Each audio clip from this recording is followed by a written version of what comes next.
24 orang warga Kota Lubuk Linggau kembali terkonfirmasi positif COVID-19 dengan status kasus transmisi lokal dengan rincian 12 orang perempuan dan 12 orang pria.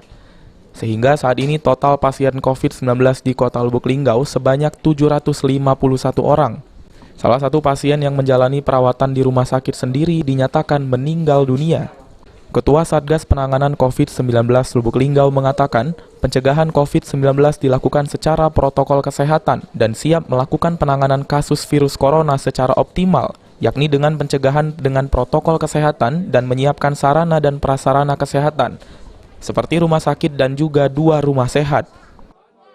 Sekarang pencegahan dengan protokol kesehatan, tapi di sisi lain yang kita harapkan adalah bagaimana kita bisa menangani secara optimal.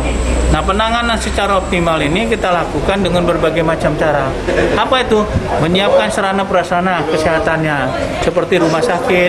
Alhamdulillah rumah sakit sudah punya tempat isolasi untuk orang yang sakit, yang bergejala, yang perlu kita tangani.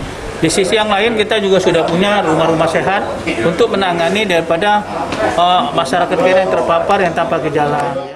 Saat ini tes swab tidak lagi dibawa ke BBLK Palembang yang membutuhkan waktu 4 hari sampai 1 minggu, melainkan di rumah sakit swasta di Lubuk Linggau.